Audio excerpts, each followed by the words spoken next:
Obviously, the tower's not moving. Unless. So great, there's like this really attractive lady just asking you out on a date. You know, this happens to me all the time, right? Which did you pick?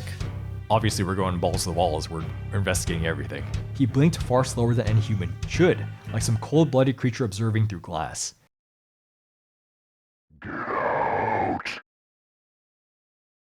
This is more than just a game. It's a psychological trial of survival. At least that's what this game promises to be. This is Abyss Echo, The Forbidden Rite, a choose-your-own-adventure tale designed by a Chinese studio that's talking about a 1920s American story. There's a grand scope of 4 chapters, filled with all sorts of physical unlockables and story bits. And we're here to talk about the first chapter. And so far, we have written from the POV of an Italian medical student with his Hong Kong roommate, there's a weird Russian professor that is too into dead bodies, and you're planning to go to Antarctica. So yeah, this is super derivative of The Mountains of Madness by H.P. Lovecraft, which I finished about a third of a couple years ago, but I just had to put it down because I was too unsettled. For Abyss Echo, The Forbidden Rite, I finished the first chapter, running it solo after I finished the first third of this first chapter with Alexander. As for mechanics, this is pretty much all choose your own adventure. It comes in a box, but the core of the game is the binder, where you have some decisions to make and some die rolls to do, all while making sure your sanity doesn't drop to 0. So far, we actually don't even know what the goal of the game is yet. It's projected at 25 hours per cycle, which is just a box, and we finished the first chapters in about 3.5 hours. Again, some of that time was solo. By the way, your character is allegedly the resonator. It's someone who wanders the halls of time, someone who can glimpse the truths that history has devoured.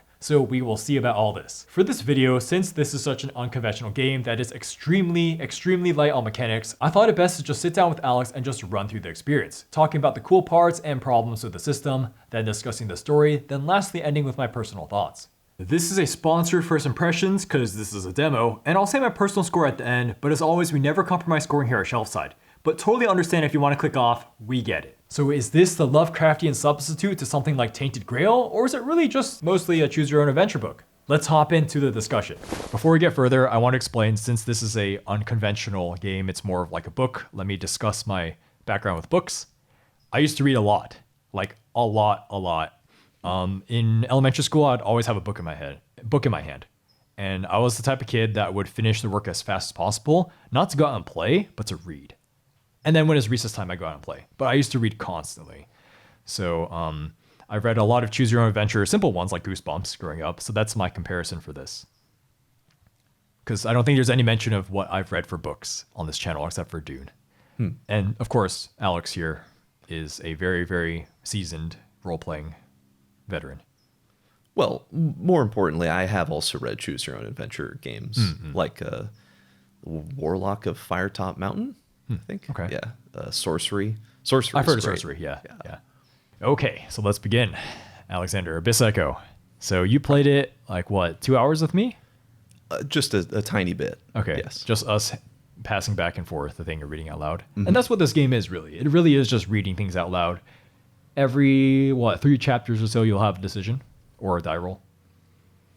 We'll first start out with the components. Like this game has some cool components, man. Like it really vibes Lovecraft spookiness well. I was playing it yesterday at night. And I'm like, wow, this does have like a kind of a spooky feeling to it. Just going through. This does definitely feel like a game that is best suited to being played at night. Yes, definitely. And when you go through it, there's a lot of art on the pages. There's a lot of like little extra like letters and things that can pop out. You can like flip the pages and they'll expand. There's even something that we didn't get to that is locked. So I guess later on you get the key and you come back and you unlock it, which is cool. They use a 3-ring binder like that, or the 6-ring binder rather. You would open this up, take the thing out, and then you could look at it later on. There's also all these artifacts you get to unlock, which are cool. It's satisfying when you get them, and then you can also put them on this sheet right here to kind of track your progress. Sure, it's like an achievement list. Yeah. And then the sand tracker, you can hold it up over there, is cool. Yeah. I quite enjoyed using that. It's fun. The insane eyeballs. It's also got this backside too. I don't think I showed that earlier, but the art in this game I think is pretty good. Yeah, I quite enjoy it. It's very appropriate for the setting. Even though it is obviously supposed to be Lovecraft feeling, I think it's doing its own thing. Visually, yeah. Yes, that it stands out. Yeah, I agree. I mean, this is like, example number uno. This is the picture of your characters. We'll get to that later. But it's definitely more Asian inspired, almost like South Russian, which is cool. I like that. Regarding the components, do you have any trepidations? Well, before that, I just want to say this is really cool, the newspaper. I love this. When you get it, just depending on what decision you make, you get newspaper A or newspaper B. And just reading through it, there's all these like little information in the columns. And it all... I wish you got this earlier in the chapter, but it really builds out the world well. Oh, so it's the campus newspaper. This is a Miskatonic Register. So yeah, surely. It's the, it is. It's the college newspaper. Yeah. That's great. It's cool that you can find it. Regarding the components, are there anything that you think could be improved or anything you have a hang up about? My hang up mostly comes from getting the process started, which we'll get to in a bit. I see. Even though it's not complicated, there are things that maybe could have been organized a bit better, maybe labeled better. Like there's stuff in this leather pleather binder, and you're supposed to put stuff in it, but I'm not sure what. So if the game could tell you more clearly, hey, put this in there, put that in there, it'd be nice. Yeah, also maybe something to hide the potentially spoiler material better, because you get all these in like a clear plastic bag, and I wish it was maybe more sealed off like a Pandemic Legacy or Gloomhaven. The only thing I think I had trouble with was the die. It's very tiny. My God. It's so small. I don't have the best eyes. No, I can't really read it. Yeah, it's like, oh, what do we get? A 3, a 4? It looks cool. It looks cool. Yeah, I would use this for like a role playing game if I invented one. I remember reading online that you could play this game like anywhere, you could bring it with you, and I totally agree. I think if they could find a way to condense this game, like condense each chapter into something physically smaller, it would work well. Like just bring this binder with you and you could just go on like an airplane ride and you could just play it. Because it is like easy to read compared to a normal book. It's very engaging. It doesn't take up a lot of space. It's just this. Have like a pouch for your die and then just, I don't know. You can imagine just sitting there and like coach, just rolling. Sure. You don't need to actually take notes either. You could take notes, but this is not like a pen and paper game. You don't need to constantly be writing things down. Yeah, so should we get into us starting the game? Because it does not explain the game very well. So obviously this game is very simple. The rulebook just says like you adjust your starting sanity based off of die rolls. So there's like a chart. We'll put it on the screen. It tells you, okay, you get this result. This is your starting sanity. And it's basically formulated in a way you'll always get like a decent sanity at the start. So it almost feels like it doesn't matter, but it should matter more. I think we were saying another way to make your character more interesting is have it be one of 3 archetypes, like a fighter, maybe an athlete. Just have it mean something so it doesn't feel like, oh, I'm just rolling for sanity and it's just numbers. You know what it could be? I don't know how directly this could tie into the story, but it could be you pick your major. Oh, interesting. Or maybe you pick your focus. Maybe your scholarship. Okay. Like you're at Miskatonic because you are an athlete. Yeah, you're a track athlete or you're a research assistant, and so you're here. I don't know. Right, or maybe you're just like rich. Yeah, that would be cool. Because currently you're just a medical doctor and that's it. You're a medical student and that's it. I think what we mean by picking an archetype is it would give some sort of like mechanic to work with later in the story, like or just a choice that you could pick. Like if you are, instead of 2 choices or 3 choices, there could be a 4th choice. That is, if you picked rich, then you can go down this path. Right, instead. and it could also affect your starting items if you go to Antarctica later. Like, oh, if you're an athlete, then you happen to have what is useful. I don't know. I can't think of something an athlete would have that's useful in Antarctica. You could just be strong. It may be very simply, if you're going to take sanity damage and you're the athlete, you just take less from doing something. Yeah. Or you have an item that like you can apply sanity to it. That'd be cool. But anyways, I think what could have helped the start is you have this booklet and you have the opening letter, which vibes well. Where's the opening letter? Right here. Yeah. So it vibes well, but Dear stranger. It's a little too long. Yeah. It looks cool. Yeah, it looks cool. And it'll tell you to do like some fluffy stuff. It's like, take the coin and drop it in the box. And we're like, what does this do? And it doesn't actually like mean anything mechanically. It's just meant to like really set the mood. Then open the notebook. Okay, so it tells you to open the notebook. So you open the notebook and it says you can stop the ritual, which is, I don't know, it's some ritual. And then you open the open the notebook and it just starts right away. There's like no forward. So I think something that could have been included in this 3-ring binder is like, okay, this is chapter 1. There's going to be 4 total chapters and it's a choose your adventure. So you have some decisions to make, et cetera, just to really set the stage. yeah, there is a little bit too much confusion starting, so we kind of had to like piece it together. But it's a prototype. The thing that really tripped us up is when they tell you to make a die roll, and it asks you for sanity symbols or not, and we don't know what a sanity symbol is on these dice. There are numbers, but there's no sanity symbol, so we had to just assign our own idea to what a sanity symbol is. I'm sure they'll fix that. Maybe it's some translation issue. They did tell me that you're supposed to kind of go in blind as well, so that's part of the charm. Like, you could use this manual, you could also go in blind.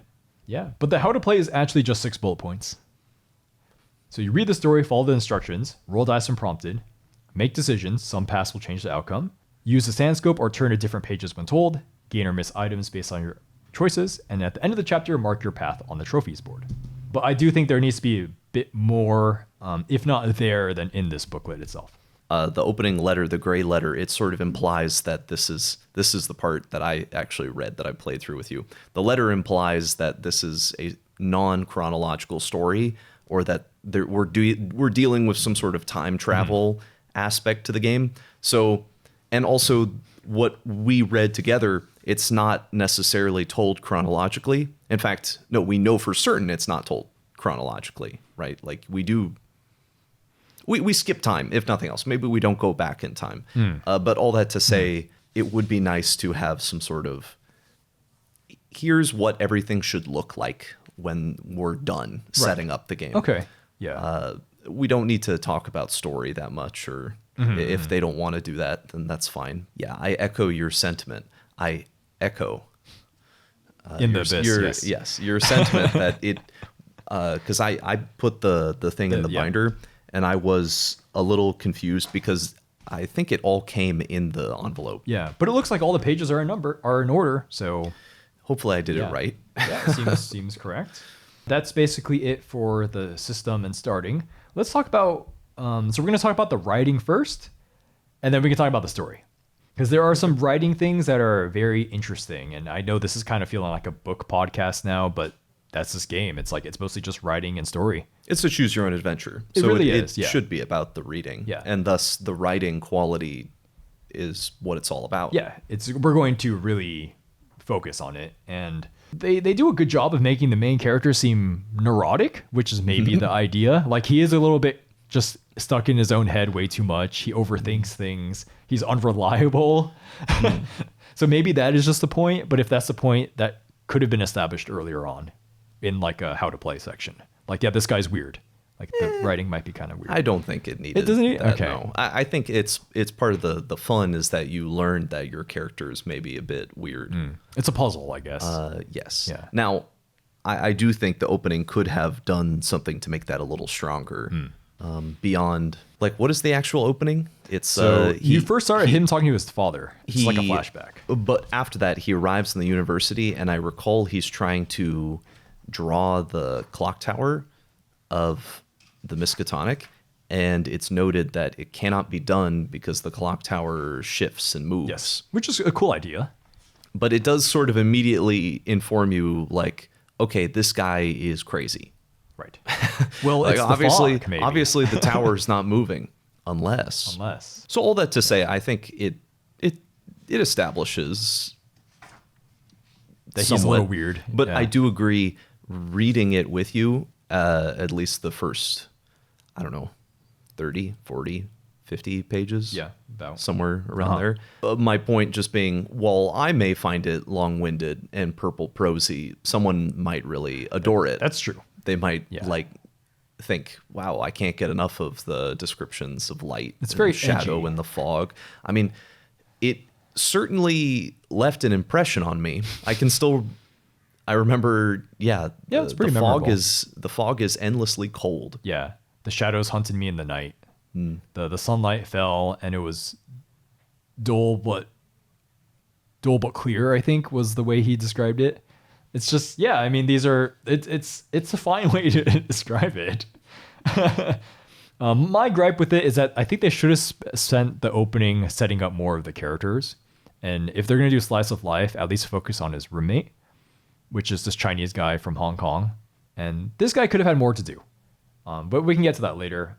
But there are like name drops later on in the story that you're like, who is this person? What? Did I miss him in some story branch I took?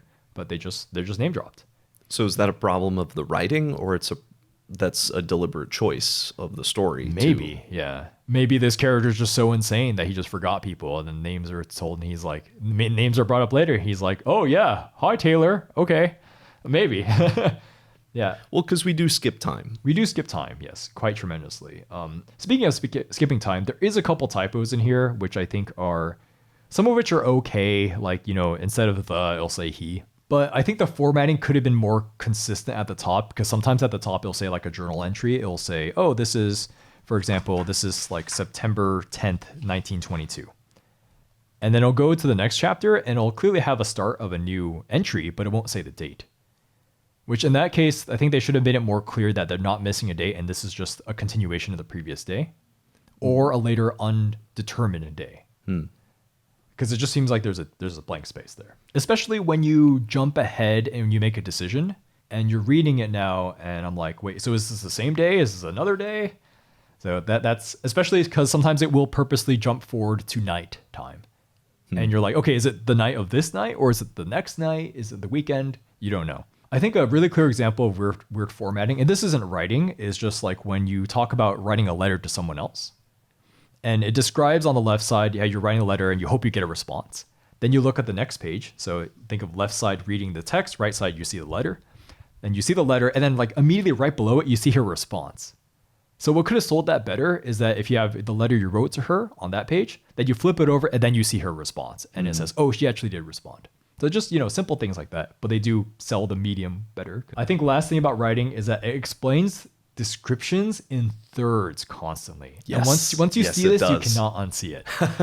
It's almost charming. Yeah, it is charming. It never turns off. It's just everything's described in threes. So this is like on page 4, not a spoiler.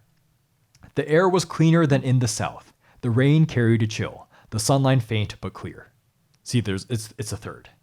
The clock tower stands silent, its black spire faintly visible through the mist, as if wrapped in deeper shadows.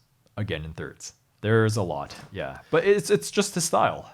I only read the first third with you.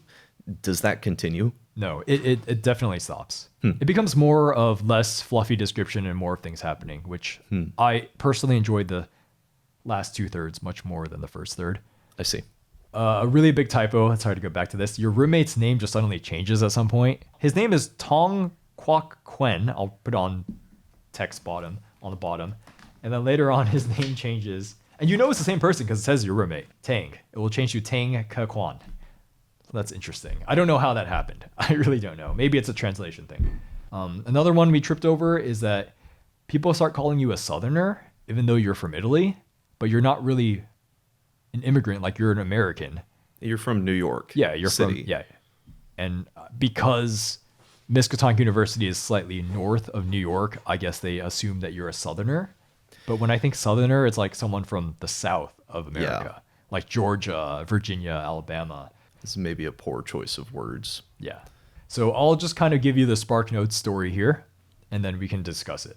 By the way, this is like all spoilers for the first chapter, so you can skip ahead to the personal score. We have Rodrigo Ricci. He's a medical student in Miskatonic University in Arkham, early 1920s. He really wants to be a doctor to make his father proud. After doing a bunch of slice of life stuff, he manages to work his way into being a lab assistant for Professor Romanovov, a mysterious, almost sultry, too delightfully curious about physical specimen lady.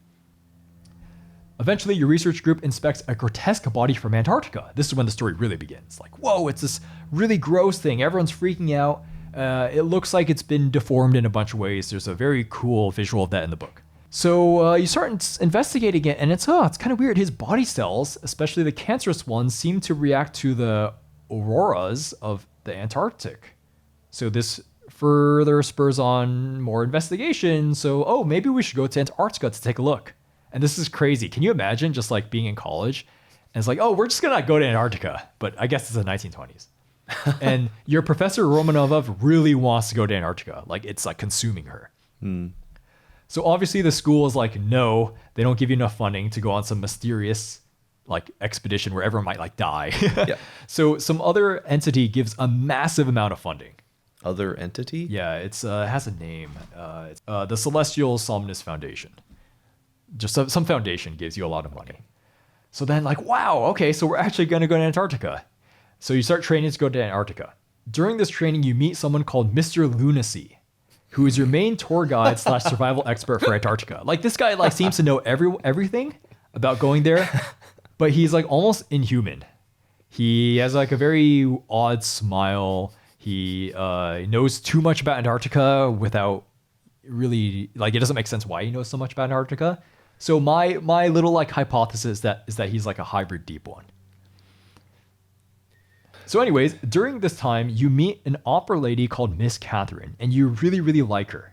Like you have some downtime, you watch one of her shows, you lock eyes with her. This is your love interest. So while you're having the banquet to celebrate the Antarctica sponsorship, she's there for some reason. And then she walks up to you and she requests to go on a walk with you. So great, there's like this really attractive lady just asking you out on a date. You know, this happens to me all the time, right? It's just fantastic. Yeah, if only life was that easy. So she wants to go see some legendary crown, which the story has never told us of before, but she wants you to show her because you're a student at the university. A crown?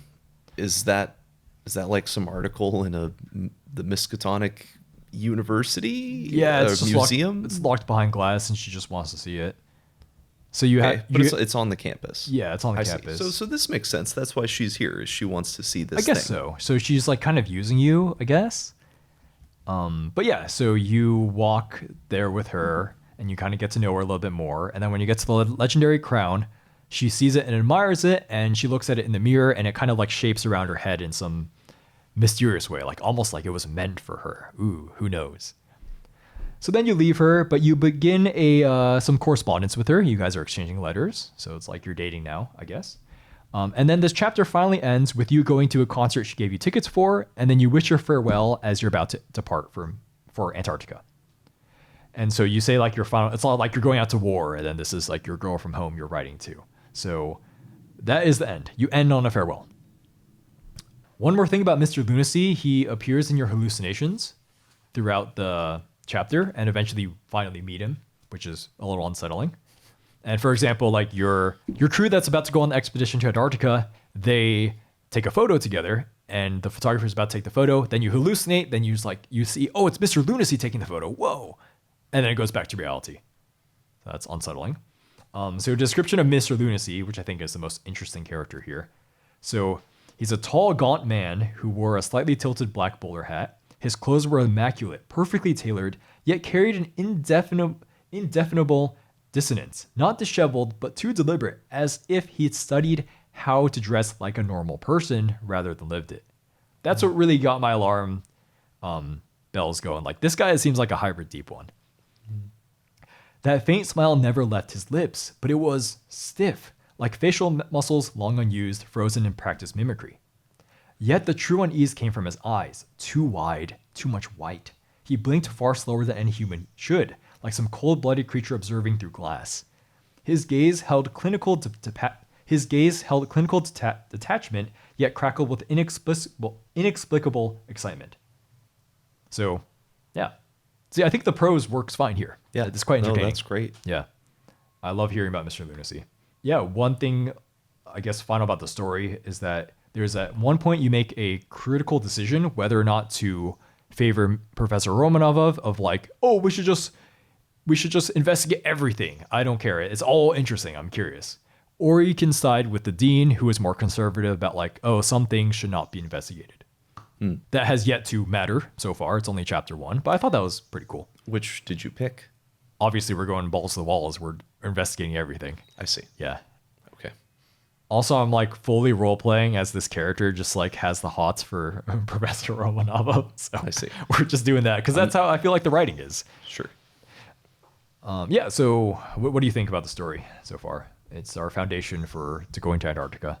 I like the plot of what I read, as minimal as it was. Okay. I did like it.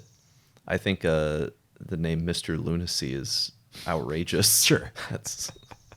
But yeah, it's very on the nose. I don't know. It seems like this is just set up for a very interesting story. I agree. Yeah. The story hasn't really begun. Yes, and that would be Perhaps. in Antarctica. So my prediction initially is that chapter 2 was going to Antarctica. And then it ends with something, oh, something is amiss. Then chapter 3 is truly something is wrong and you're trying to deal with it and then escaping. Chapter 4 is your escape from Antarctica. But it looks like that's not the case. No, I think 2, based on the premise, is all in Antarctica, and it probably ends with you escaping from it. And then this is 3. I mean, it's the sanitarium. It's got a yellow, sort of aesthetic. It's surely a King in Yellow plot for this one. And then the 4 is, we don't really know. It just says Abyss Echo. Could be anything. Yeah. The more I read it, the more I was entertained. I think it's a very digestible way to encounter this story of Mountains of Madness. It's just, the character is young adult. He has the hots for certain people. He's working as a TA, basically. But is it any good? I had fun. I would personally rate it a good time. But that's because they got me, man. They picked the right person for this first impressions. I love Lovecraft. I love Choose Your Own Adventures. This actually makes me want to read more Choose Your Own Adventures. But in its current state, I'm like, well, this is so far-fetched from what the final product's going to be. I can't really recommend or unrecommend it. It's just too draft-like. There's so many typos. There's clearly more to encounter. I don't know what the payoffs are going to be. But yeah, I enjoyed it. They got me. I really wish I could go through with the writer and just fix a lot of the inconsistencies or ask him, like, is this what you really meant? Like, did you want him to be this crazy? Or is maybe the translation just a bit off? Yeah, there's just so many like missing loose ends because it's just the first chapter. Sure. Like your roommate gives you a charm. What does it do? We don't know. Is Miss Catherine going to be a character later on when you return to Miskatonic University? Is she going to sneak on board the ship to Antarctica because she's an orphan and she loves you for some reason? Is Professor Romanov like actually like a good person, or is she just like an alcoholic? Is she just curious and like has some like Icarus complex? I don't know. And so you're desperate to read chapter 2. I'm very curious. Yeah, I'm very curious. What more can you say than that? That sounds like you had a great time. I guess they got me. Yeah. Is it a great time? Maybe, but it's a good time. But also, I would not play this 2 players or 3 players because it's just too much reading aloud. Right. So that was Abyss Echo. It was very interesting. I'm glad I got to take a look at this one. It's not your conventional board game because it really is just this adventure. It's Cthulhu madness. Yeah. I mean, if you're like something like Tainted Grail or even Eldritch Horror, I would keep an eye on this one. Of course, this is such like a rough draft right now. Maybe if you wanted Tainted Grail, but you wanted less emphasis on mechanics and more emphasis on story, yes, then this has a lot of appeal. Yeah, yeah. I would not play with more than 2 ever, but some people like the group experience. You could play with any player count. You really could, yeah. It's just sitting out around and reading. Yeah. Probably like 5 or 4 is the real limit, but because then everyone could like be doing their own thing. Like someone could be micromanaging the achievement board, someone could be looking through the components, and someone's reading through the book. Yeah. Someone could be taking notes. I can imagine this being at like a Barnes & Noble easily, being like, oh, it's in the board game section. It's not really a normal board game, but it's kind of like that hybrid crossover. Anyways, yeah, that's it. Thank you to our patrons for making videos like this possible. Yeah, let me know what you think about this game. I'm very curious. Hopefully we described the story pretty clearly.